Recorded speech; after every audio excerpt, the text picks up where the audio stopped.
Olá, meu amigo e minha amiga. Olá, meu irmão, minha irmã. Que coisa boa. Que bom ter você aqui no nosso canal.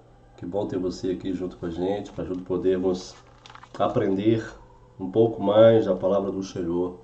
Que bom estarmos juntos aqui mais uma vez, né, para juntos estarmos trazendo aquilo que Deus tem colocado no nosso coração, que de alguma maneira, de alguma forma, possa ser bênção na sua casa, bênção para você, para sua família, para o seu ministério, para o seu crescimento espiritual.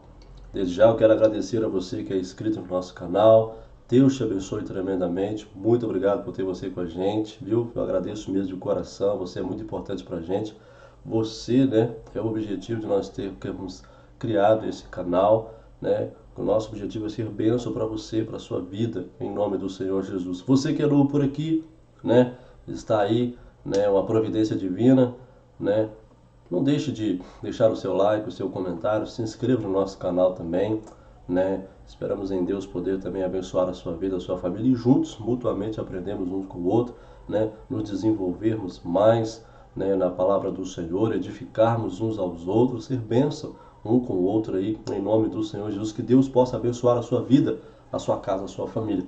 Né? Esse é o segundo vídeo da série que estamos trazendo aí sobre doutrinas bíblicas. Falamos, né, no vídeo anterior, você que ainda não viu, vai lá, dá uma olhada lá, né, sobre a doutrina acerca das Escrituras Sagradas.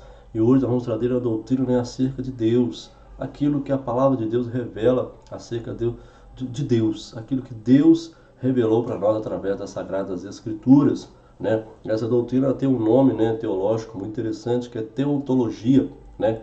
Teontologia, não confunda com teologia. Teontologia faz parte da teologia, né, da teologia sistemática, né, e é especificamente a respeito acerca da pessoa do ser de Deus revelado nas Escrituras Sagradas. Teontologia, nós vamos estar trazendo aqui no vídeo de hoje, em nome de Jesus. Eu quero ler um texto com os irmãos,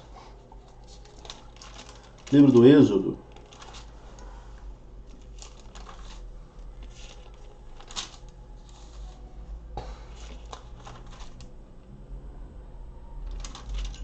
livro de Êxodo,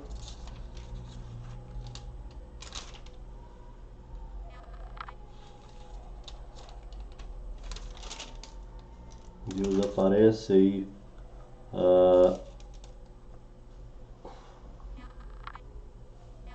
a Moisés, Deus se revela a Moisés. Êxodo capítulo 3, Êxodo capítulo 3, e o versículo é o de número 14. E disse Deus a Moisés: Eu sou o que sou.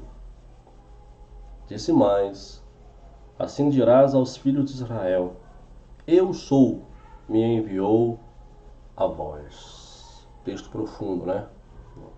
Texto maravilhoso, onde Deus se revela aí a Moisés, né? Ao chamado, né, de Moisés aí para ser o libertador do povo de Deus, o povo de Israel, né? Até então essa família que foi levada ali para o Egito, né, sob o comando de José, né? Mas agora se tornou um povo e Deus quer resgatar esse povo novamente, trazê-los de volta para Canaã. E Deus vai chamar um homem chamado Moisés. Moisés significa, né, Moshe, traz a ideia de tirada das águas. Né? E Deus vai se revelar a Moisés. Ele quer assim, mas Senhor, eu vou no nome de quem? E Deus então fala com ele: olha, eu sou, enviou a vós. Né? E aqui é uma palavra muito interessante, que é Yod-He, Vav-He. É impronunciável, né? Muitos tentam colocar Yahvé, mas não tem pronúncia. O nome de Deus é impronunciável, não se sabe a pronúncia correta. É apenas um tetagrama aí, né? Yod, Re, Vav, Re. E aqui, né? Então aí traduzido aí, eu sou o que sou. Eu sou o que sou, eu sou o que serei, né? E é uma coisa muito interessante. E Tozer, ele diz uma coisa muito interessante, que o mais portentoso fato, né, a respeito de qualquer homem não é o que ele poderá dizer ou fazer, né, em um dado momento da vida, mas sim a imagem que ele leva de Deus no fundo do seu coração, né? Obviamente, né, os crentes aceitam, né, sem reservas o fato da existência de Deus. crendo aí, né, na veracidade da Bíblia, né, não pode negar o Deus que ela apresenta, né. Assim, numa sociedade que nós vivemos, em que o ateísmo filosófico, né, e prático, ele finge, né, ser incontestável, né, nós, os discípulos de Cristo, nós caminhamos na contramão das tendências seculares, né. Nós proclamamos o que é a realidade de um Deus criador, de um Deus amoroso, de um Deus santo, né, com quem é possível o homem o que se relacionar, né, e por meio disso o que desfrutar de uma notável satisfação plena em Deus, né. Segundo a visão cristã, né, a negação de Deus ou o conceito errado sobre ele, né, pode produzir o que? Desajustes, né, e quedas na vida de uma pessoa, né. Já o conceito correto sobre Deus, ele trará o que? Um equilíbrio, sensatez na vida do ser humano. Os cristãos também, né, nós acreditamos, né, que o fato de alguém aceitar ou não Deus das Escrituras Sagradas, né, influencia diretamente não somente, né, a sua religiosidade, mas também o que? O seu estilo de vida que adota, né, o qual abrange aí, né, o seu modo de pensar, o seu modo de falar, o seu modo de agir, né. O ateísmo, né, segundo entende, é portanto o que? Muito perigoso, né, uma vez que lança, né, o homem o que? Num vácuo moral, né, longe de qualquer fundamento ético sólido, né, sobre o qual possa aí construir, né, a sua vida e também a sua conduta. Na verdade, então, o conceito correto que nós temos sobre Deus, esse alicerce bem fundamentado na palavra de Deus, traz vida e nos mantém de pé, né? E fica claro, portanto, né, que a crença em Deus e a concepção sadia dele, né, não são meras questões filosóficas e religiosas, né, mas constituem o quê? Fatores determinantes o quê? Da felicidade e do bom viver do ser humano, né?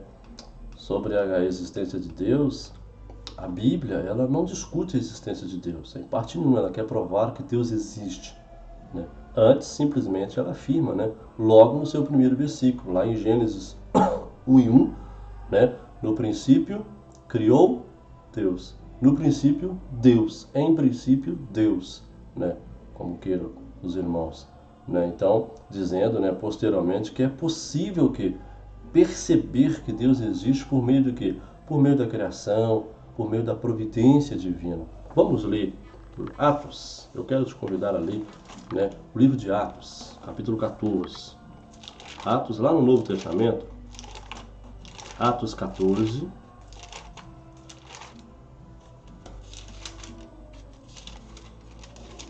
Atos 14. 14, versículo 17.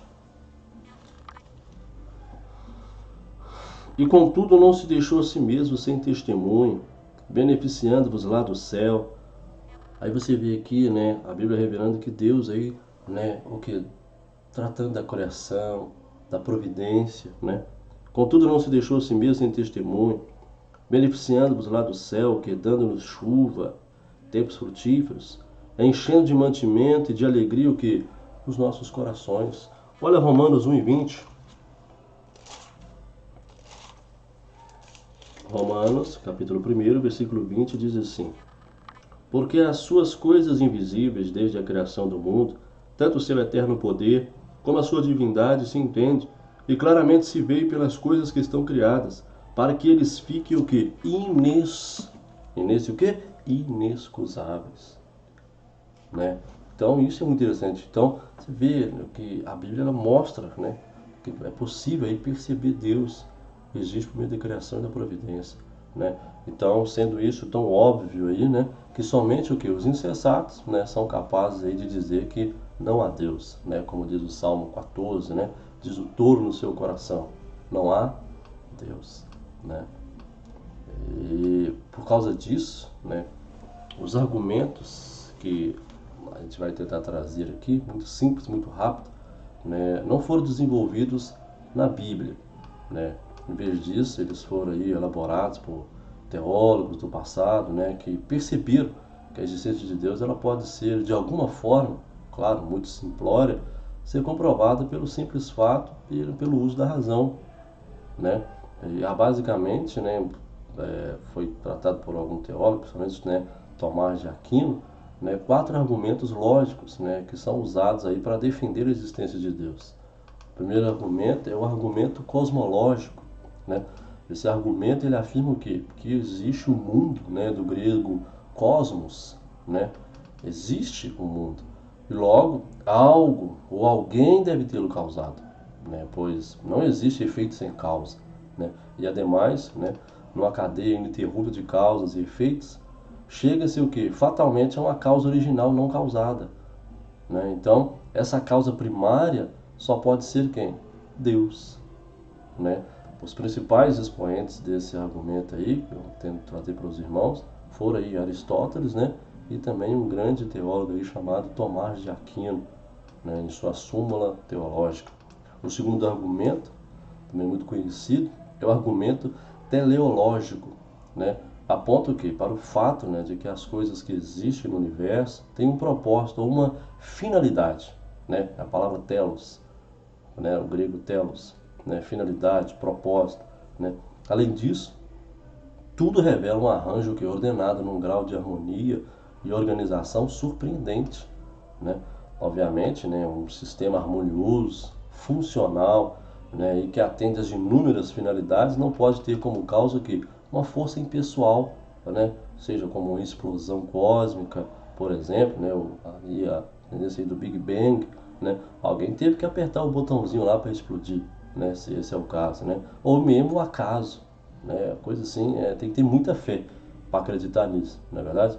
Então, de fato, né, somente uma mente inteligente pode o quê? Originar sistemas tão complexos como, né, os encontrados no universo.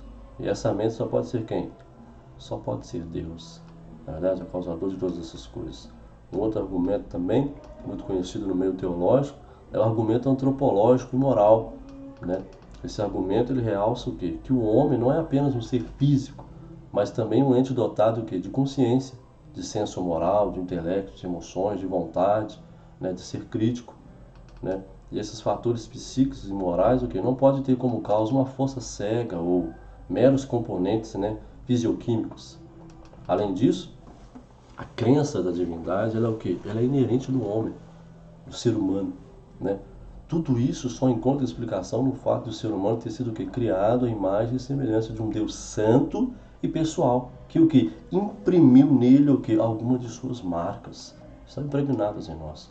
Né? E tem também um argumento ontológico, né, que foi proposto inicialmente por Anselmo de Canterbury, né, que parte o que? Da afirmação de que a crença em Deus ela é universal, né?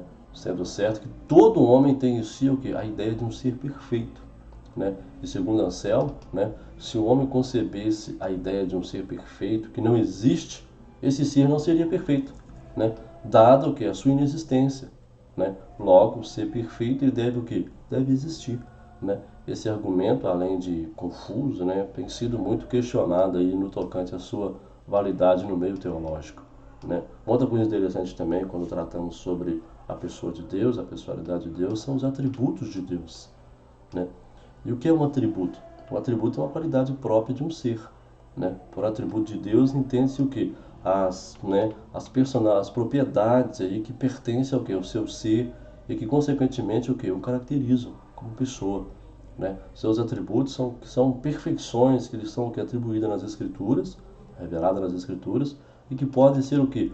Né, verificadas ali nas obras da criação, da providência e principalmente na obra da redenção do ser humano, né?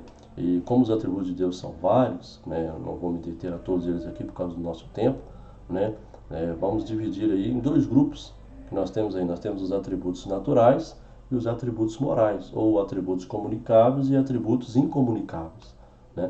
Os atributos naturais são o quê? São os atributos ligados à existência de Deus, né? Ou seja, aquilo que ele é em si mesmo, sua essência, né? E esses atributos são o quê? Vida, né? Deus é um ser vivo, né? Ele pensa, ele sente, ele age, né? A sua vida é infinita, né? Não no sentido que não tem fim, né? Mas é infinita, né? E ele jamais, né? Ele está dizendo que ele jamais o que? Morrerá. Olha o que diz Jeremias. Vamos ler na Bíblia. Jeremias 10:10. Livro do profeta Jeremias, capítulo 10 e versículo 10. Mas o Senhor Deus é verdade, Ele mesmo é o Deus vivo, Rei eterno. Ao seu furor treme a terra, e as nações não podem suportar a sua indignação. Olha que texto forte. Olha que o Espírito Santo revelou, inspirou o profeta Jeremias. Mas o Senhor Deus é verdade. É a verdade, um artigo definido aqui.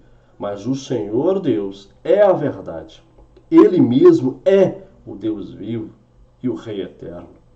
Ao seu furor treme a terra, e as nações não podem suportar a sua indignação. Ele é vivo. Ele é vivo, por isso que ele é o Deus dos vivos. Não é?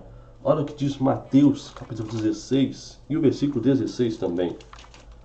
Se eu não me engano. E Simão Pedro respondendo disse: Tu és o Cristo, o Filho do Deus vivo. Né? João 5. Evangelho de João, capítulo 5. Olha o que diz o Evangelho de João, capítulo 5, versículo 26. João 5, 26. Porque, como o Pai tem a vida em si mesmo, assim deu também ao Filho ter a vida em si mesmo. Primeira carta de Paulo aos Tessalonicenses. Primeira. Quando tratamos do Antigo Testamento é primeiro. Mas quando estamos no Novo Testamento é primeira. Primeira Tessalonicenses 1 e 9. Primeira epístola do apóstolo Paulo aos Tessalonicenses diz assim, capítulo 1 e versículo 9. Porque eles mesmos anunciam de nós qual a entrada que tivemos para convosco, e como dos ídolos vos convertestes a Deus, para servir o Deus vivo e verdadeiro. Eles estavam servindo a deuses falsos, mentirosos, demônios, não é? Então isso é muito importante. Então Deus, ele é um ser vivo, ele é vida, ele é a própria vida. Dele emanam todas as outras vidas. Né? Espiritualidade. Deus, ele é espírito. Então ele não tem um corpo. Né? Então, sendo, portanto, o que? Invisível. Né? Olha o que diz Deuteronômio. Gênesis, Êxodos, Levíticos, Números, Deuteronômio. Então não tem como errar. Né? 4:15. Deuteronômio 4:15.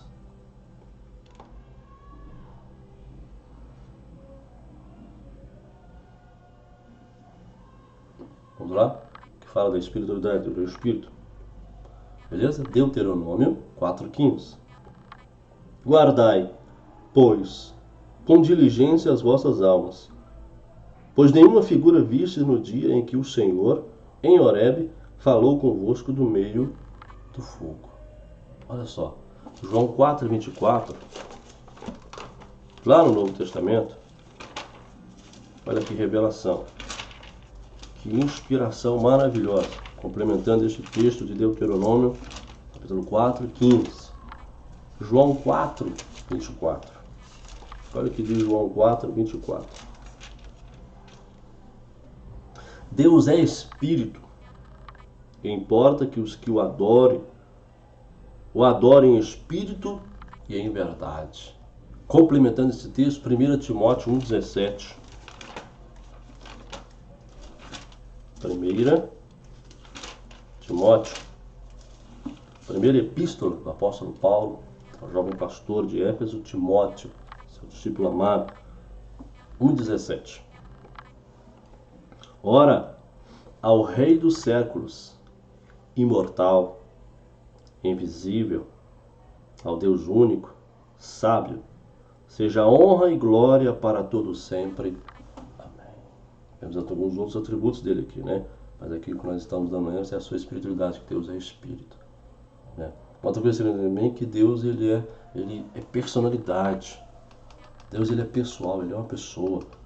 Né? Isso não significa que ele existe em um corpo, né, como as pessoas comuns, né? Mas sim que ele tem o quê? Uma personalidade. Então ele é dotado o quê? De intelecto, né? Ou seja, de inteligência, de emoções, de vontades. Né? Abra comigo lá em Êxodo 4:14. Gênesis, Êxodo 4:14. 4,14. Olha só que coisa interessante. Então se acendeu a ira do Senhor contra Moisés. E disse: não é Arão, o levita, teu irmão? Eu sei que ele falará muito bem, e eis que ele também sai ao teu encontro, e vendo-te se alegrará em teu coração. Você deu a ira de que Moisés queria, né, sair fora do seu chamado. Deus então chama ele na responsabilidade, né? Romanos 8, 28.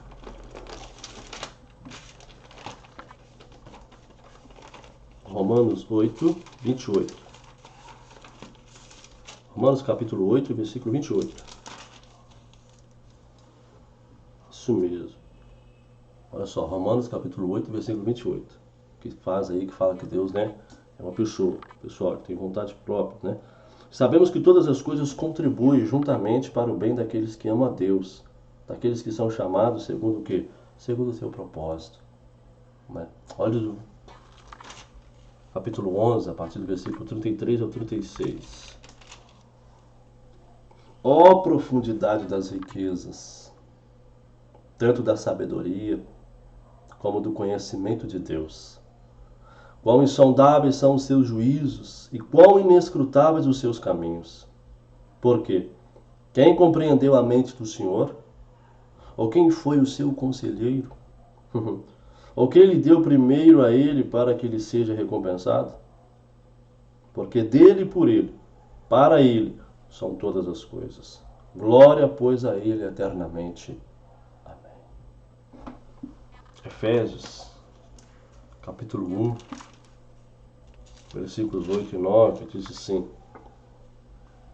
que ele fez abundar para conosco em toda sabedoria e prudência, descobrindo-nos o mistério da sua vontade, segundo o seu beneplácito, que propuseram em si mesmo. Então Deus, ele é um ser que é dotado de intelecto, de emoções, de vontade, porque isso mostra que ele é o quê?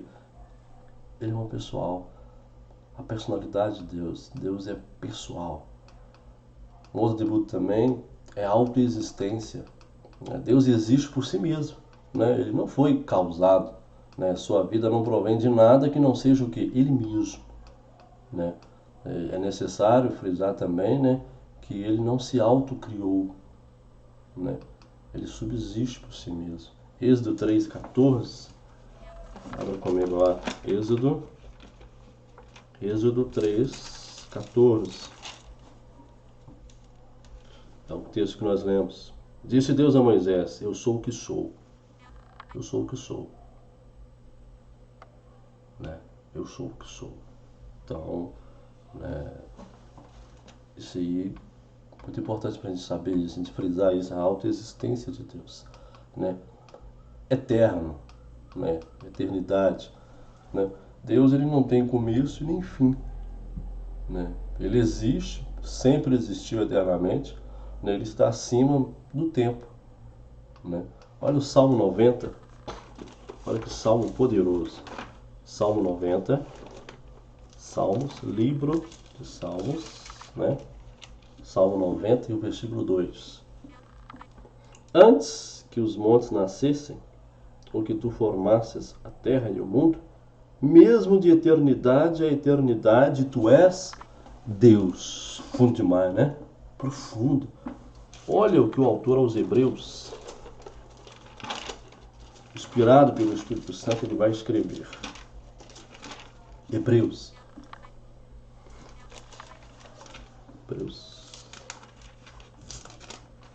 capítulo 1, versículos 10 a 12. Hebreus, epístola aos Hebreus, né? No capítulo 1, versículos 10 a 12, diz assim: e tu, Senhor, no princípio fundaste a terra, e os céus são obra das suas mãos. Eles perecerão, mas tu permanecerás. Todos eles, como roupa, envelhecerão. Como manto os enrolarás e serão mudados. Mas tu és o mesmo, e os teus anos não acabarão. E a qual dos anjos dizes jamais: assenta-te à minha destra, até que ponha os teus inimigos por escabelos de teus pés? Não são porventura todos eles espíritos ministradores, enviados para servir a favor daqueles que hão de herdar a salvação? Né? Até o 12, mas lemos tudo de uma vez aqui. Apocalipse 1 e 8, olha que coisa interessante. Apocalipse 1 e 8, olha o que diz Apocalipse 1. Eu sou o Alfa e o Ômega, o princípio e o fim, diz o Senhor, que é, que era e que há de vir, o Todo-Poderoso. E isso se aplica o quê? A todas as pessoas da divindade. Deus Pai, Deus Filho, Deus e Espírito Santo. Né? Ambos aí são eternos. A eternidade se aplica aos três. Né? Onisciência, né? Deus, ele conhece todas as coisas, né? Não há nada que ele possa aprender, né? Seu conhecimento é o que? É infinito, é completo. Olha Isaías 40, livro do profeta Isaías, capítulo 40. Isaías 40. Abra comigo, confira aí na sua Bíblia. Isaías 40, versículo 28. 28. Não sabes?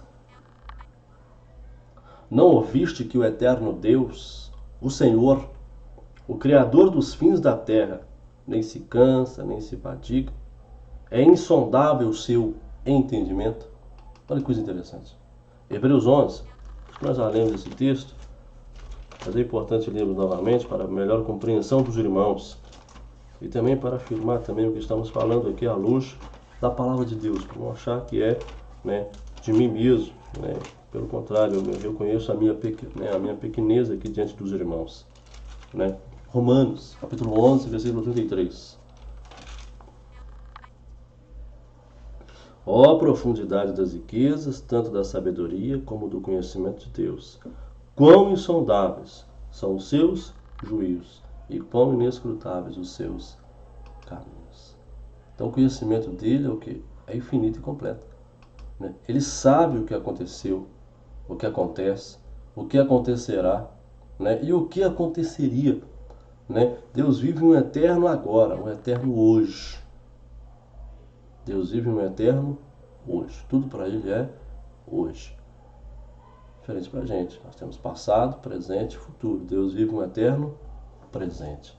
Por isso que Deus sabe o que aconteceu, né? O que acontece, o que acontecerá e o que aconteceria. Ora, vamos ler isso aqui. Salmo 139. Salmos de número 139. Salmos de número 139, e o verso 3 e 4. Salmo 139, versos 3 e 4. Olha que coisa linda. Que coisa profética, hein? Cercas o meu andar, o meu deitar. Conheces todos os meus caminhos. Não havendo ainda palavra alguma na minha língua. Eis que logo, ó Senhor, tudo conheces. Mateus capítulo 11. Olha o que diz Mateus 11, 21 e 23.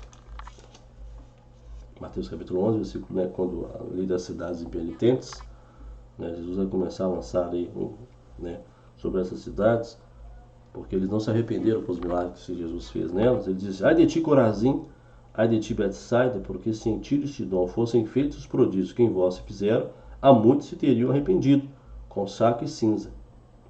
Por isso eu vos digo, que haverá menos rigor para Tiro e Sidom no dia do juízo do que para vós. E tu, Cafarnaum, que foste erguida até o céu, serás abatida até o inferno. Porque se em Sodom tivesse sido feitos os prodígios que em ti se operaram, teria ela permanecido o quê? Até hoje. Tem que ver aí a onisciência de Deus, né? E nós temos também a onipotência de Deus. Deus, ele tem o quê? Um poder ilimitado, ele é o próprio poder, né? Ele pode fazer tudo o que desejar e que planejou executar sem que nada o que o impeça ou dificulte suas ações, sem prestar conta para ninguém. Olha o que diz Jó. Jó 42, muito conhecidos irmãos, mas é bom a gente lembrar. Jó 42. Abra comigo lá. Jó 42, 2. Bem sei eu que tudo podes, e que nenhum dos teus propósitos pode ser o quê? Impedidos. Ou desígnios pode ser o quê? Impedidos. Jeremias, o profeta Jeremias também tem essa inspiração de Deus. Ele diz algo muito interessante. Jeremias 32, 17. Jeremias 32, 17. Ah, Senhor Deus, eis que tu fizeste os céus e a terra com teu grande poder e com teu braço estendido. Nada há que te seja demasiadamente difícil. Olha, poderoso, não é? Hã? Poder de Deus, eu não sei o momento que você está passando, o que você está passando, mas Deus é poderoso para mudar a sua situação. Em nome do Senhor Jesus. Olha que coisa interessante também, Salmos. Salmo 115. Salmos de número 115. Salmos de número 115, versículo 3, verso 3. Verso 3. Mas o nosso Deus está nos céus. Fez tudo o que lhe agradou fazer. Mateus 19. Olha o que diz Mateus 19. Mateus 17, 18, 19, 26. E Jesus, olhando para eles, disse-lhes: aos homens é isso impossível, mas para Deus tudo é o que? Possível. Né? É claro que todo o seu poder é coerente o quê? Com o seu caráter santo e com a sua natureza infinita. Né? Então, deste modo, há coisas que Deus não pode fazer, né? Como, por exemplo, mentir, morrer ou criar um ser melhor do que ele próprio. Né? Olha o que diz Tito. Tito 1 e 2. Tito, Epístola de Paulo a Tito, capítulo 1 e versículo 2. Foi? Em esperança da vida eterna, a qual Deus, que não pode mentir, prometeu antes dos tempos dos séculos. Hebreus 6,18 também tem uma revelação fantástica também. Hebreus 6,18. Hebreus 6,18. 7, 6,18. Para que por duas coisas imutáveis, nas quais é impossível que Deus minta, tenhamos a firme consolação, nós, os que pomos o nosso refúgio em reter a esperança proposta. Olha que coisa interessante. É impossível que Deus minta. Né? Aí vem um monte de perguntas, né? Então o que Deus não pode fazer? Criar algo que ele não pode carregar? Deus não para nada que vá de contra o que? Né? A sua santidade, o seu caráter.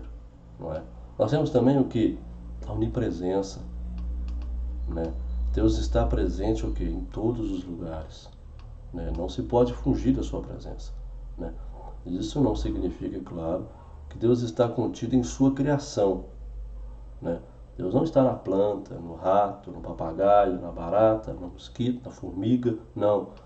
Mas sim o que? Que não existe um lugar algum em todo o universo onde ele não esteja. Onde esteja ali no controle dele. E o Salmo 139 vai expressar muito bem isso. Se subir aos céus, lá está. Se abaixar, lá está. Se fizer minha cama no céu, lá estás também. Né? Jeremias, capítulo 23, vai ressaltar isso também, né? Da onipresença de Deus.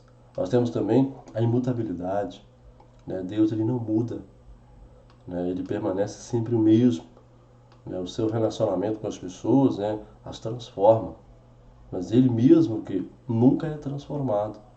Ele me transforma, mas eu não consigo transformar Deus. Né? De fato, nada lhe pode ser o que? Acrescentado ou tirado. Né? A sua imutabilidade ela é real, porque ele é perfeito. Né? Não havendo nada em seu ser, né, que precise o que? Mudar ou melhorar. Não é verdade? Ou melhorar. Né? Você pode ver isso em Salmos. Abra comigo lá em Salmos. Salmo 102. Salmos de número 102 e o verso 27. Porém, tu és o mesmo, e os teus anos nunca terão fim. Olha que coisa interessante. Né?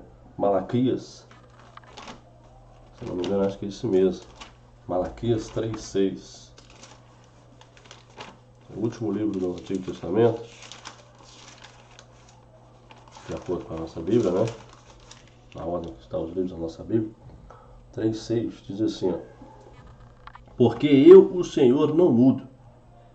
Por isso vós, ó filho de Jacó, não sois consumidos. Forte, né? Forte isso. E nós temos também o que? Os atributos morais. Mas tem muitos outros atributos aí relacionados a Deus e também os atributos morais.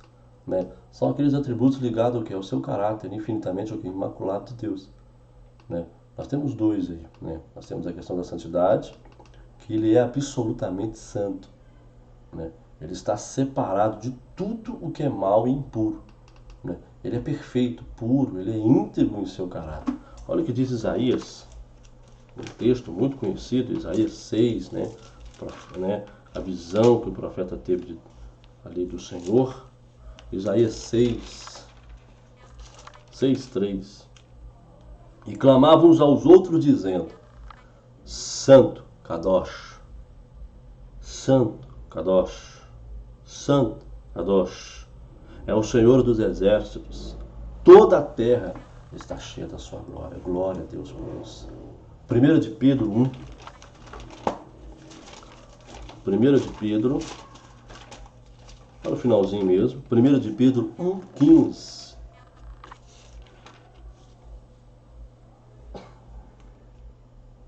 1:15-16. 1:15-16.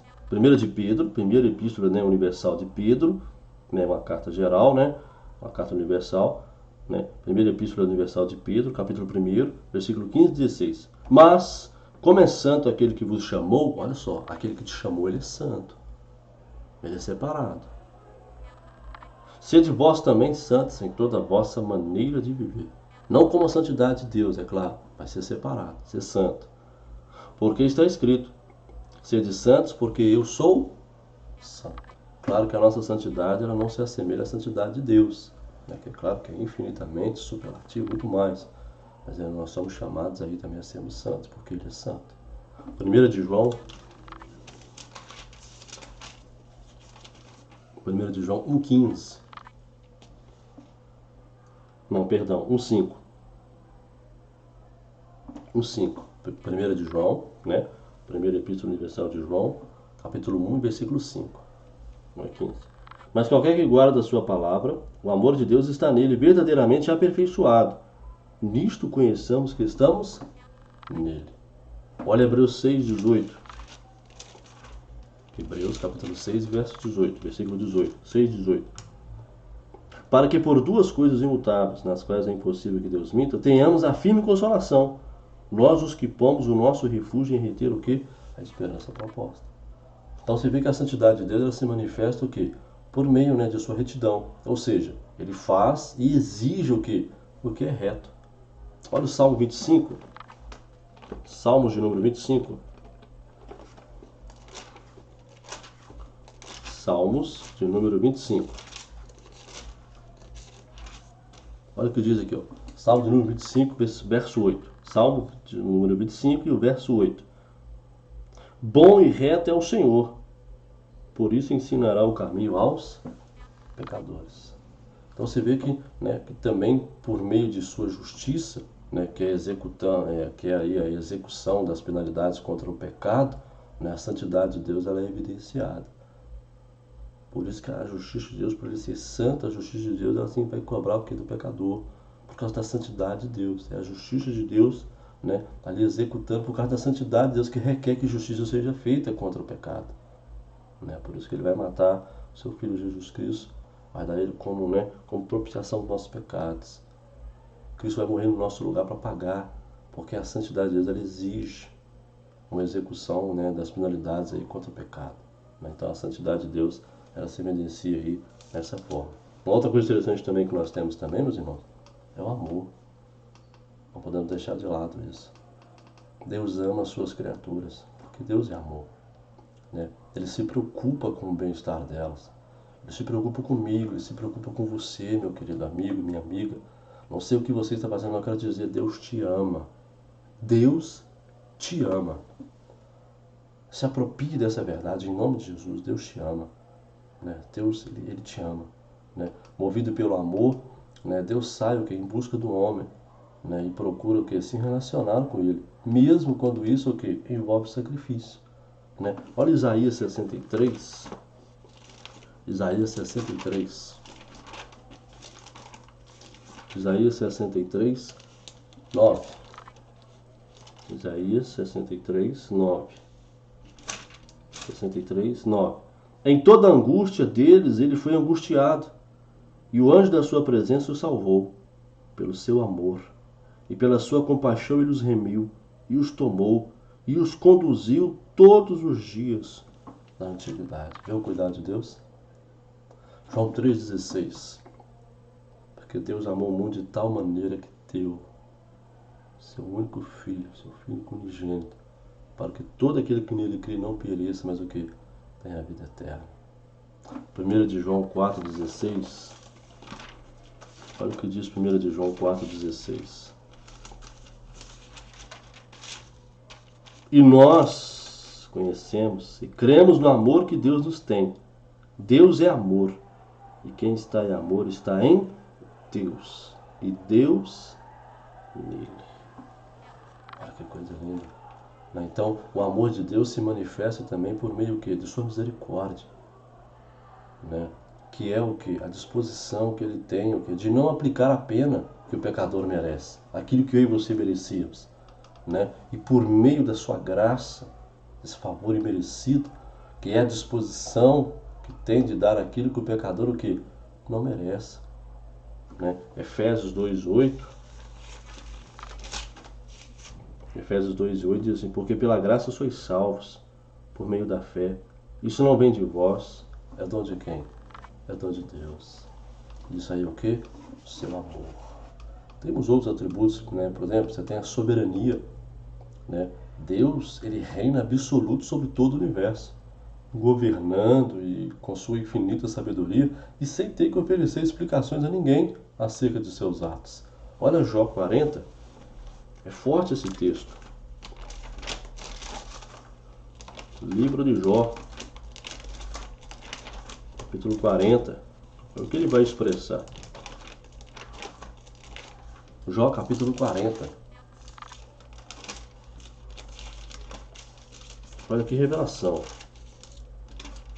Jó 40, 39, 40. Jó 40, do 1 ao 9. Olha só que coisa bacana. Olha que coisa. Respondeu mais o Senhor a Jó, dizendo: porventura o contender contra o Todo-Poderoso é sabedoria? Quem repreende assim a Deus, responda por isso. Então Jó respondeu ao Senhor, dizendo: eis que sou vil, que te responderia eu? A minha mão ponho na boca. Uma vez tenho falado e não replicarei, ou ainda 2 vezes, porém não prosseguirei. Então o Senhor respondeu a Jó de um redemoinho, dizendo: cinge agora os seus lombos como homem, e eu te perguntarei, e tu me explicarás. Porventura também tornarás tu vão o meu juízo, ou tu me condenarás para te justificares? Ou tens braço como Deus, ou podes trovejar com voz como ele faz? Forte, né? Vamos parar por aqui, porque vai vindo aqui muita coisa bacana. Olha Romanos 9:20, o argumento que o apóstolo Paulo está usando. Romanos 9:20. Mas, ó homem, quem és tu que a Deus replicas? Porventura a coisa formada dirá o que a formou, por que me fizeste assim? Então você vê que Deus, ele é o quê? Ele é soberano, o que ele faz não tem que prestar conta para ninguém. Na verdade, isso é um pouco assustador para nós, que estamos sempre preocupados com alguém querendo dar desculpa, ou queremos que alguém fale por quê, qual o motivo, por que fez isso. Deus não é assim, ele faz o que ele quer sem prestar conta para ninguém, sem pedir opinião. Liberdade. Sendo soberano e dando de tudo, Deus, ele é livre para fazer o que bem entender, o que quiser, sempre impossível, claro, que ele ultrapasse seus direitos, uma vez que não há limites para a sua autoridade. Isaías 46, Romanos 9:21 vai dizer muito bem isso para a gente. Autossuficiência, ou seja, Deus não precisa de nada nem de ninguém. Deus não precisa da minha adoração, da sua adoração, da minha oração, da sua oração. Deus não precisa de mim, não precisa de você. Deus não precisa, ele é autossuficiente. Quem vive dependendo de alguém é eu e você. E juntos dependemos dele para tudo. Ele não depende de ninguém. Então, quando ele realiza ou ordena algo, não faz para suprir alguma necessidade sua, mas para quê? Para manifestar livremente o seu amor, a sua sabedoria, o seu poder, e a sua graça aos homens, sem pedir licença para ninguém. Ele é suficiente, ele não precisa de nada e nem de ninguém. Um outro assunto tratado também na teontologia é a questão da trindade. Né? Não aparece esse termo na Bíblia, é um termo teológico criado aí, né, para tentar, de alguma forma, usando aí os meios da razão, para tentar entender, ali no seu período, na época que nasceram ali algumas heresias. Então a trindade ela foi ali elaborada para tentar, de alguma maneira, de maneira racional, tentar entender aí, né, o que é a trindade, essa união dos três seres. Né? Deus, ele é um ser em três pessoas, né? Pai, Filho e Espírito Santo. São pessoas distintas, né? Que se interrelacionam numa única essência. Essa doutrina, ela não pode ser aí estendida, né? Entendida pela lógica humana. Irmãos, não tem como. É impossível entender isso, né? Mas ela é claramente ensinada na Bíblia, que afirma tanto a divindade do Pai. Olha só Efésios 1:3. Efésios capítulo 1, versículo 3. Bendito Deus e Pai. Né? Também se vê a divindade do Filho. 1 de João.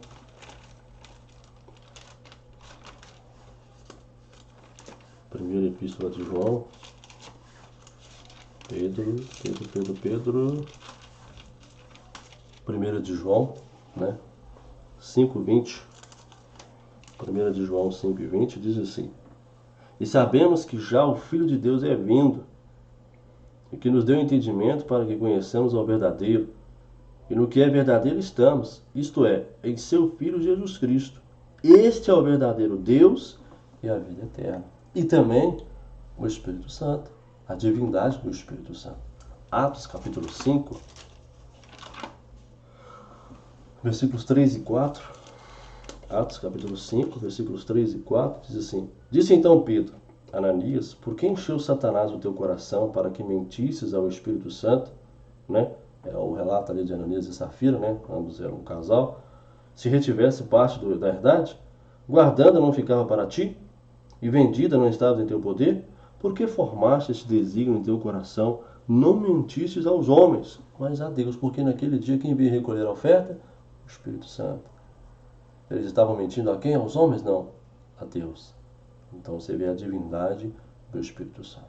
Né? A doutrina da Trindade, ela não deve ser entendida, né, como triteísmo, né, a crença em três deuses distintos. Né? Pois ainda que Deus seja tripessoal, a Bíblia afirma claramente que ele é um só em essência ou substância. Né? Olha Tiago, né? Abra comigo lá em Tiago 2,19. Depois de Hebreus, a carta de Tiago 2,19. Tu crês que há um só Deus? Fazes bem. Também os demônios creem, estremecem. Olha que coisa interessante. Não? Então vai entender. Todas as coisas que nós temos aqui é recebidas pelo quê? Pela fé. Né? Também não se deve pensar que as pessoas da Trindade sejam o que? Manifestações diferentes de uma só pessoa divina. Né? Isso é a doutrina do sabelianismo, né? Ou modalismo. Né? Isso porque as três pessoas, ainda que unidas em essência, né? Você vai ver isso lá em João 10:30, são distintas entre si. Sendo certo que o Filho é eternamente gerado pelo Pai, né? E a ele se sujeita. Enquanto que o Espírito Santo procede somente do Pai, mas é enviado tanto pelo Pai como também pelo Filho. Né? Então, sendo as três pessoas da Trindade iguais em divindade, né, tanto o Pai como o Filho, como o Espírito Santo devem ser igualmente adorados, cultuados, honrados, invocados, obedecidos, né, como ensinam aí as Escrituras. Nós temos também uma outra coisa interessante, que é a questão dos nomes de Deus. Né? As Escrituras, especialmente o Antigo Testamento, né, apresenta aí diversos nomes pelos quais Deus é chamado, Deus é conhecido. Né? E cada um deles revela algo acerca do caráter ou das obras do Senhor. Por isso, né, porque o nome está ligado à pessoa, o seu ser, aquilo que ele faz, aquilo que ele é. Por exemplo, você tem, né, Elohim, né? Elohim, né? Deus, tá? A ideia de forte. Né? Você vê isso lá em Gênesis 1:1. Né? Adonai, o Senhor, ele é tudo. né? Você vê a questão do Senhor, de tudo, né? Você vê isso em Juízes, né? Em Josué 3:11. Yahvé é o tetragrama, né? Yod, Re, Vav, Re, as 4 letras, né? Que é o que eu sou o que sou. Nós lemos isso em Êxodo 3:14, né? El Shaddai, Deus das montanhas, o Todo-Poderoso. Você vê isso lá em Gênesis 17:1, né? El Elyon, Deus Altíssimo, né? Você vai ver isso lá em Gênesis 14, né? Eulã, Deus Eterno, né? Você vai ver isso em Isaías 40, versículo 28, né? Yahvé Jireh, né? O Senhor proverá, ou Jeová Jireh, né? O Senhor proverá. Você vê isso lá em Gênesis 22:14, né? Yahvé Nissim, ou Jeová Nissim, o Senhor é a minha bandeira, né? Êxodo 17:15. Yahvé Shalom, ou Jeová Shalom, o Senhor é paz, né? Juízes 6:24, né? Yahvé Shabaoth, né? O Jeová Shabaoth, é o Senhor dos Exércitos, né? 1 Samuel 1:3, né? Yahvé, né? Mekadisken, né? O Senhor que vos santifica, né? Êxodo 31:13, né? Você tem também, né? Yahvé Tzidkenu, o Jeová Tzidkenu, o Senhor é justiça nossa, o Senhor é a nossa justiça, né? O profeta Jeremias, capítulo 23, versículo 6, ele vai colocar isso. Nós temos também, uma outra coisa interessante que a teontologia traz para a gente, é os decretos de Deus, né? Decretos de Deus são o quê? Seus planos, desígnios perfeitos, estabelecidos o quê? Na eternidade, antes mesmo de eu e você nascermos. Por meio deles, o Senhor dirige de maneira soberana o que? A história e realiza a sua vontade em todo o universo, atingindo assim o que? O seu propósito eterno, né? Ou os seus eternos propósitos, né? Como a gente vê lá em Efésios 1:11, né? Os decretos de Deus, eles são impossíveis de ser frustrados. Não tem como frustrar, nem Satanás, nem o inferno, ninguém pode frustrar aí os decretos de Deus, né? Sobrepõe aí aos propósitos humanos, muito superior aos propósitos humanos, por isso que eu e você temos que nos submeter ao quê? Aos decretos de Deus, aos propósitos de Deus, né? E sendo perfeitos, não sofrem alterações nenhuma, subsistindo o quê? Para sempre, né? A Bíblia ensina que os decretos de Deus envolvem o quê? Todas as coisas, né? Mas é possível classificar algumas esferas de sua abrangência, né? Por exemplo, na criação. A criação. Tudo que Deus criou, porque está sujeito aos seus planos, né? E cumpre o que ele determina. Foi inclusive, por seu decreto soberano, que a natureza foi submetida ao que? À vaidade, ou seja, ela foi condenada a uma existência fútil, né? Fadada, né? À deterioração. Até o dia o que? Da libertação dos crentes. Por isso que a natureza geme, esperando que a manifestação que? Dos filhos de Deus, né? E de fato, nada acontece em toda a criação sem a autorização o que? Suprema de Deus. Nada. A história, por exemplo, né?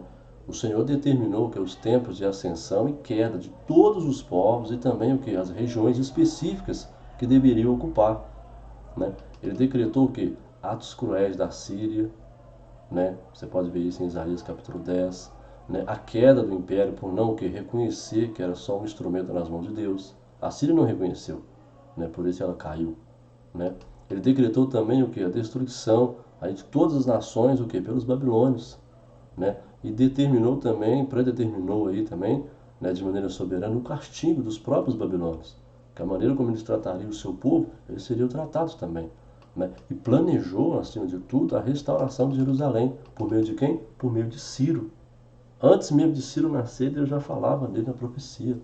Isso é interessante, né? Então, as ações de Herodes, de Pôncio Pilatos, né, dos gentios, do povo de Israel, né, no trato ali com Jesus, foram o quê? Predeterminados por Deus. Estava na agenda de Deus, não pegou Deus de surpresa, né?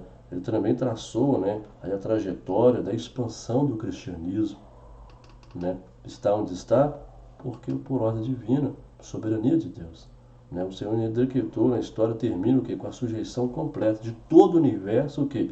A Cristo. Todas as coisas vão para quê? Convergir em Cristo. Então, na verdade, né, todas as profecias do Antigo Testamento, os ensinos do Novo Testamento acerca do futuro, nada mais são do que revelações do decreto de Deus, referentes ao quê? À história universal, né? O governo humano, ainda que em diversos países sejam governados por homens, de sistemas aí, né, legais injustos, é preciso reconhecer o quê? Que os decretos de Deus também estão por trás dos governos das nações, não havendo o quê? Nenhuma autoridade política que não tenha o quê? Sido estabelecida pelo Senhor, né? Paulo aos Romanos vai dizer isso, que toda autoridade foi o quê? Constituída por Deus, né? Foi Deus, né, quem deu autoridade e poder o quê? A Faraó, né, a Nabucodonosor, a Ciro, a Pilatos. Jesus falou, nenhuma autoridade teria sobre mim se Deus, meu Pai, não tivesse te dado. Tudo com o quê? Com o objetivo de, por meio deles, cumprir os seus decretos. Então, deste modo, né, ele, o Senhor, ele tem pleno domínio sobre o reino dos homens e dá a quem ele quer. Daniel capítulo 4 vai dizer muito bem isso, né?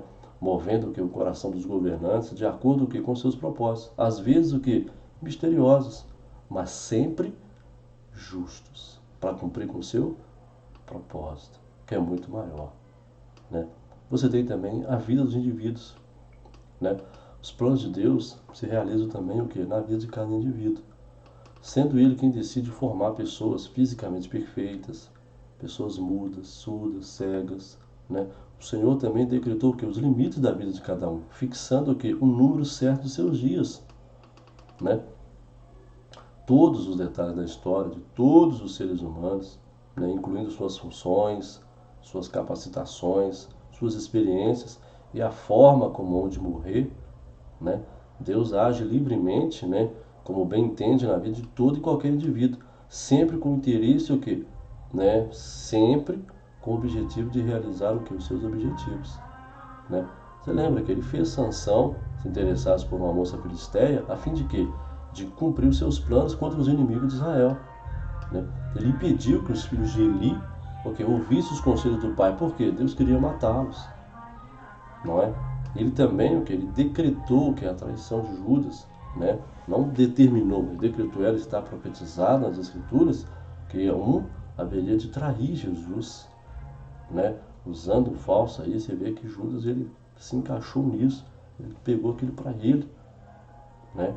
Então, para cumprir o que? As profecias da rejeição e morte do Messias, né? Na salvação, né? Você vê que os decretos de Deus abrangem a história, o meio, né? E os alvos da salvação. Então, na eternidade, ele planejou que seu filho que fosse morto como sacrifício pelo pecado, né? E que a oferta de salvação em Cristo fosse feita o quê? A todas as nações, a todas as pessoas. E ele também, né, ele determinou aí aqueles que seriam salvos, aqueles que seriam destinados para ir, ou seja, aqueles que rejeitariam o seu eterno propósito, não é? Deus não quer que pessoas se percam, mas ele sabe que tem pessoas que vão rejeitar a oferta de salvação, o seu eterno propósito. Então essa decisão ela foi tomada o que antes mesmo dos tempos eternos, com base o que? Em sua própria determinação e graça, e não com base em méritos pessoais. Então, ao homem não cabe questionar os decretos salvíficos de Deus, uma vez que ele tem o direito de ser gracioso com quem quiser, né, e de endurecer o coração de quem quiser, né, porque o coração da pessoa já está predisposto, já está endurecido, Deus então endurece, porque dada a predisposição do coração do homem, que já está endurecido para com Deus. Então, no cumprimento de seus santos desígnios, o Senhor também decretou o quê?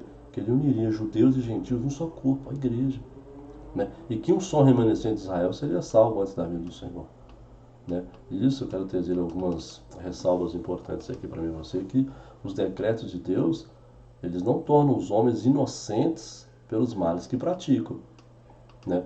Os caldeus, eles foram considerados culpados por sua maldade contra Judá, mesmo sendo o próprio Deus quem os levantou para realizar esses atos, né?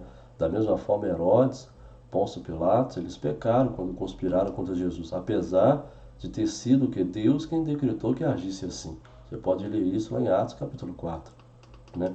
Então, o que se depreende disso, né, que o decreto de Deus não anula o pecado dos perversos, nem torna Deus culpado por suas más ações. Note-se que Jesus reprovou Judas, mesmo sabendo que ele, com sua tradição, cumpriu um decreto divino, né? Pedro, por sua vez, ele criticou os judeus de Jerusalém por matarem Jesus, mesmo sabendo que isso tinha sido o quê? Pré-estabelecido por Deus. Então, ou seja, né, a maneira, né, como Deus decreta o mal, né, sem se tornar culpado e sem remover a culpa dos perversos, não é revelado nas Escrituras. Né, está além da compreensão humana. Na verdade, trata-se o que? De um dos muitos mistérios que permanecem escondidos na mente insondável de quem? Do Senhor. Por isso que a Bíblia diz que tem coisas que são reveladas a nós e outras coisas estão ocultas. E essas aí pertencem ao quê? Pertencem a Deus e não tem que dar resposta para ninguém, satisfação para ninguém. Né? Então, o que deve estimular ao que? A nossa humildade, né? A nossa fé, a nossa adoração. E nunca o que é uma rebelião ou mesmo um conformismo.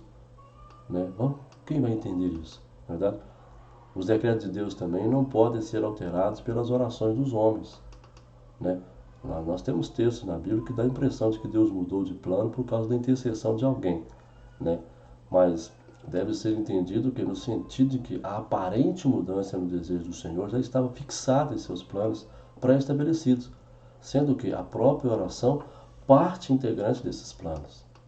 Então é por isso que, mesmo que sabendo que Deus já tem tudo planejado, o crente deve orar. Passagem bíblica, você vê, como o profeta Samuel, Daniel, Apocalipse, mostram pessoas orando, mesmo depois do que? De Deus ter o que? Revelado o que já tinha planejado fazer. Vai entender isso? É Deus. Outra coisa interessante também é que os decretos de Deus, né, relativos à salvação não devem, né, desencorajar o evangelismo. Né? Deus não somente decretou quem, né, Deus não sabe, né, não, Deus sabe quem vai se salvar e quem vai se perder, né? Mas Deus já tem aí os seus eleitos, Ele sabe que eles serão alcançados por meio da pregação, né? Uma vez que o crente não sabe quem é eleito, quem vai receber essa salvação, é o nosso dever o quê? Pregar a todos, né? Ademais, é preciso destacar que o decreto eletivo de Deus, ele é o que, na verdade, um estímulo ao evangelismo, né? Uma vez que fornece o que? A garantia do seu sucesso. Você não sabe quem vai ser salvo, quem há de se salvar, quem é o eleito. Por isso que eu e você pregamos, oramos para que Deus salve, né? Então, de fato, uma vez que é certo que os escolhidos atenderão o convite do Evangelho, né, os crentes devem o quê? Se sentir, eu e você, encorajados o quê? A proclamar com empenho as boas novas, né? Então, isso precisa, nós precisamos. E é isso que motivava Paulo a perseverar no trabalho de evangelização, né? Precisamos. Oração, evangelismo. Então você vê aí que, né, é muito, muito interessante isso. Vamos continuar porque, né, o nosso tempo aqui é muito curto, muito curto, eu não quero ser breve aqui no vídeo. Né? E também temos que tomar alguns cuidados. Tem alguns venenos hoje em dia. Por exemplo, você tem aí o ateísmo materialista. Essa filosofia, essa cosmovisão, ela nega a existência de Deus e de qualquer realidade espiritual. Para os ateus, o universo, as leis que o regem, a matéria e a vida vieram o quê? A existência pelo acaso. É uma coisa assim absurda, tem que ter muita fé para crer nisso, né? Na concepção ateísta, mais inflexível, né, a crença em Deus é perigosa, pois ela gera intolerância, sendo aí a base de todas as guerras religiosas e de inúmeros abusos e crueldades praticados aí pelos homens ao longo da história. Né? Muita coisa foi feita em nome de Deus, infelizmente, muita coisa horrível marcaram aí a história. Né? Muitos ateus afirmam também que a crença em Deus ela é apenas um instrumento de dominação utilizado aí por uma minoria a fim de quê? A fim de incutir temor nas massas e assim o que obter obediência servil. Né? Você tem também o panteísmo. Né? De acordo com essa concepção, Deus tem um polo espiritual e um polo material. Então, ou seja, o universo físico e o polo material de Deus. Né? Então você tem o universo físico, que é o polo material de Deus. Então assim, Deus é tudo e tudo é Deus. Né? O panteísmo ele nega a realidade de um Deus pessoal, de um Deus criador, né? Diferente da sua criatura. Né? Ele é acolhido pelas religiões orientais principalmente, né? Como o hinduísmo, o budismo. Né? E no ocidente sua maior expressão aí se encontra aí nas seitas da nova era. Mas isso não é assunto agora para tratarmos aqui. Você tem também a teologia do processo. Né? A teologia do processo ela ensina algo muito interessante, né, perigoso, né, concebe toda a realidade como um processo em desenvolvimento do qual Deus faz parte. Nesse processo, irmãos, Deus se aperfeiçoa. Olha para você ver. Então Deus não é onisciente, nem sabe todas as coisas. Ele aprende, ele sofre constantemente as mudanças enquanto tenta influenciar o mundo. e é influenciado por ele. Já viu isso? É absurdo, né? Os homens, né, uma vez que têm livre-arbítrio, podem resistir a Deus, frustrá-lo nas realizações de seus ideais, fazendo Deus sofrer, trazendo tristeza ao coração de Deus, né? Essa vertente doutrinária, ela ensina ainda que Deus não realiza intervenções sobrenaturais na história, nem conhece o futuro, né? Pois esse depende do quê? Das decisões livres dos indivíduos. Então Deus não pode agir porque ele, né, ele precisa da liberação do homem. Ele queria fazer algo, mas ele não pode, porque o homem tem que dar liberdade, né? É só, né, no tocante ao problema do mal, por exemplo, né, a teologia do processo afirma que Deus não pode impedir a maldade e o sofrimento, já que não direciona as ações das pessoas, né? Então, ou seja, eu queria até fazer alguma coisa, mas eu não posso. A pessoa consegue na sua mente um Deus desse, né? Tudo que ele pode fazer ou quer agir como um companheiro que entende a angústia e a dor. Aí imagina só, você está lá sofrendo e Deus está, eu queria fazer alguma coisa, mas estou aqui do seu lado. Estou sofrendo com você, estou chorando com você. Meus irmãos, isso é coisa absurda, né? Você tem também teísmo aberto. Não é ateísmo, teísmo aberto. Deus, né, ele abriu mão de sua soberania, ele não interfere na história de modo decisivo, né? Nem tem um controle meticuloso do universo, pois isso anularia o que é a liberdade do ser humano. Assim, para o teísmo aberto não existe predestinação nem qualquer decreto divino que seja imposto ao homem. Na verdade, né, Deus sequer conhece o futuro plenamente, né, estando ele em aberto, né? Então Deus fica ali para ver o que vai acontecer. Você tem também o unitarismo e o unicismo, né? O unitarismo, ele nega a trindade, né, rejeitando a divindade do Filho e do Espírito Santo, né? Já o unicismo, né, também conhecido como modalismo ou sabelianismo, ele afirma que a trindade só existe em um núcleo pessoal, que é o Pai, que é aí se eu não me engano, né, monarquianismo, né, sendo o Filho e o Espírito Santo apenas modos distintos como o Pai se manifesta, né? Por exemplo, as Testemunhas de Jeová são um exemplo dessa seita unitarista, né? Movimentos unicistas atuais, você tem aí a Igreja Pentecostal Unida do Brasil, o Ministério Voz da Verdade, o Ministério Voz da Verdade, são unicistas, né? O Tabernáculo da Fé, a igreja local, ligada aí ao Ministério, né, da Árvore da Vida. Então, não é sobre isso que vamos falar, vamos continuar, né? Você tem também o que? Concepções populares, que muitas vezes são perigosas. As concepções populares, elas trazem a ideia de que Deus, ele é concebido como ser supremo, né, porém distante, né, não é imanente, ele é transcendente, né, ele não se importando com os detalhes da vida humana ou com o modo como as pessoas vivem, né. Esse Deus com D minúsculo, né, não reprova praticamente nada, né, exceto os desvios, né, que o senso comum também reprova, por exemplo, crimes, abusos, tal, né? Ou seja, injustiças que a pessoa acredita que foram feitas contra ela, né? Eventualmente pode ser o que? Invocado, especialmente quando o suplicante passa por, né, algum problema mais sério, né? Esse Deus com D minúsculo, imaginário, não requer adoração, né, honra ou mesmo santidade das pessoas. É mais uma projeção mental a que os homens recorrem, okay, para experimentar algum alívio em dias de desespero, né? Vamos parar por aqui, continuamos depois, né, um outro assunto muito importante para o nosso vídeo não ficar muito longo. Se você quiser estudar mais, nos procure, vem estudar com a gente, será um prazer poder aprender com os irmãos e poder repassar aquilo que Deus tem colocado no nosso coração, dentro da palavra de Deus, também na história da teologia, poder contribuir com o crescimento dos irmãos, né? Que este Deus, revelado nas Escrituras, possa se revelar a você de maneira especial e tremenda. Em nome de Jesus. Que Deus te abençoe poderosamente, em nome do Senhor Jesus. Até o nosso próximo encontro aqui no nosso canal, em nome de Jesus, querendo Deus, em nome de Jesus, Deus te abençoe. Até o nosso próximo encontro, em nome de Jesus.